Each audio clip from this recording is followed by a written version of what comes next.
এই রান্নার একটা গল্প আছে, স্বাদ আছে, কালার আছে। পুরো রেসিপিটা দেখলে বুঝতে পারবেন। আর প্রতি ঈদে একটা জিনিস আমি সবচেয়ে বেশি মিস করি, আমার মায়ের হাতের রান্না। সেই গন্ধ, সেই স্বাদ, এক কথায় অপূরণীয়। আজকের এই রান্নাটা ঠিক যেমনটা মা করতেন তেমন ভাবেই করেছি আমি। আশা করি আপনাদের ভালো লাগবে। আর ভালো লাগলে আমার চ্যানেলটি সাবস্ক্রাইব করে ভিডিওটি লাইক কমেন্ট শেয়ার করে সঙ্গে থাকবেন। চলুন দেখে আসি শৈশবে লুকিয়ে থাকা মায়ের হাতের রান্নার স্বাদ। এখানে পরিষ্কার করা টাটকা 1 কেজি গরুর মাংস আছে। ঈদের দিনে আমার মা যেরকম মাংস দিয়ে রান্না করত আমি সেই রকম মাংস নিয়েছি। আমি একটু বড় বড় করে কেটে নিয়েছি। ঈদের দিনে যে মাংসটা আসতো সেই মাংসটা একটু বড় বড়ই থাকতো, তো সেই মাংসটা দিয়েই আমার মা এই রান্নাটা করত। এখানে হাড় আছে, চর্বি আছে, মাংস আছে, তো সব মিলিয়ে নিতে হবে, তাহলে এই রান্নাটা অনেক সুস্বাদু হবে। এখন আমি একে একে মাংসর যে উপকরণগুলো আছে মশলা সেগুলো দিয়ে নেব। প্রথমে 1.5 কাপ পেঁয়াজ কুচি দিচ্ছি, লবণ 2.5 চামচ বা স্বাদ অনুযায়ী, হলুদ 2 চামচ বা পরিমাণ মতো, লং 5টা, দারচিনি 4 টুকরা, তেজপাতা 3টা আমি কেটে নিয়েছি, 12টা কালো গোলমরিচ। আমার মা এখানে রসুন থেতো করে দিত, আমিও 1/4 কাপ রসুন থেতো নিয়েছি, আদা বাটা 1.5 টেবিল চামচ, ধনে গুঁড়া 3 চামচ। এখানে আমি 2 প্রকার মরিচের গুঁড়া দেব।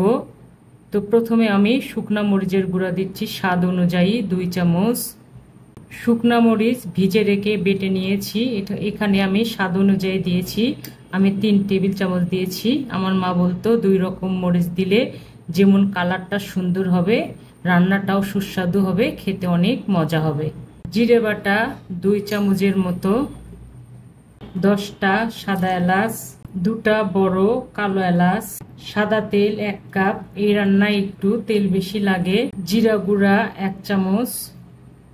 এখন আমি গোস্তগুলো সব উপকরণের সঙ্গে সুন্দরভাবে মেখে নেব। এমনভাবে মাখতে হবে একটু সময় নিয়ে, ধৈর্য নিয়ে, মাংস আর মশলার মিশ্রণে যেন একটা স্টিকি ভাব আসে। তো আমি একটু সময় নিয়ে মাখবো। মাখতে মাখতে তেল মশলার মিশ্রণে মাংসটা কত মোলায়েম হয়েছে, কালারটা দেখুন অসাধারণ হয়েছে। রান্নার পরে যা দারুণ একটা কালার হবে, আমার মা ঠিক এমনটাই করত যেরকম আমি করলাম।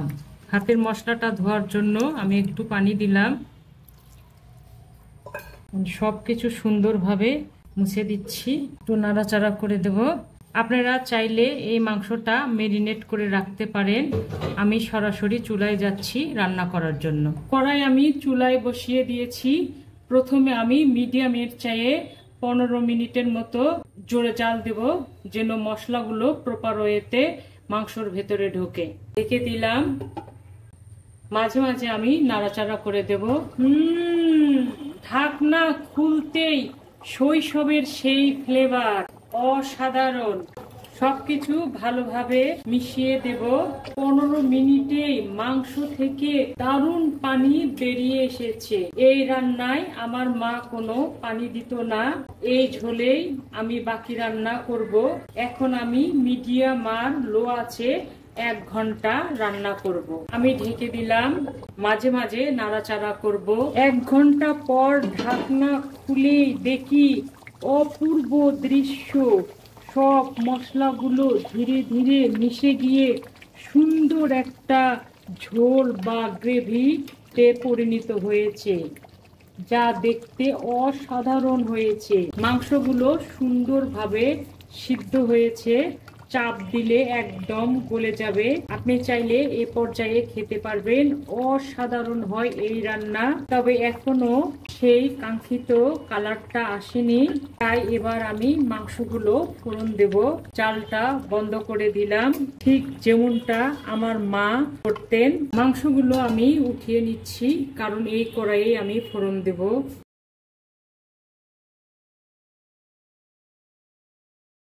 মাংস ঢালা শেষ, এখন কড়াইটা আমি ধুয়ে নেব। ফোড়নের কড়াই বসে দিয়েছি, গরম হয়েছে। সামান্য একটু সাদা তেল দিচ্ছি, কারণ মাংসের ভেতরে অনেক তেল আছে। একটা পেঁয়াজ দিচ্ছি, হালকা ব্রাউন কালার করে ভেজে নেব। পেঁয়াজে সুন্দর কালার এসেছে, এখন আমি হাফ চামচ জিরা দিয়ে দিচ্ছি।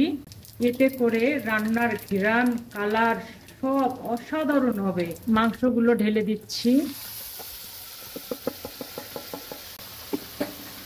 ফোড়ন দিলে মাংসটা আরো মোলায়েম হবে, কালার ও স্বাদ দারুণ হবে। এখন আমি মৃদু আছে 20 মিনিটের মতো রান্না করব, তারপর ফিরে আসব। এর মধ্যে ফোড়নের ফ্লেভারটা মাংসের ভিতরে সুন্দরভাবে ঢুকে যাবে, খেতে অসাধারণ হবে, কালারটাও একদম দারুণ হবে, যে কালারটা আমি চাচ্ছিলাম।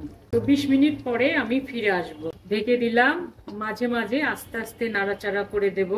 ফিরে এলাম 20 মিনিট পরে। আমি মাঝে মাঝে আস্তে আস্তে নাড়াচাড়া করে দিয়েছি।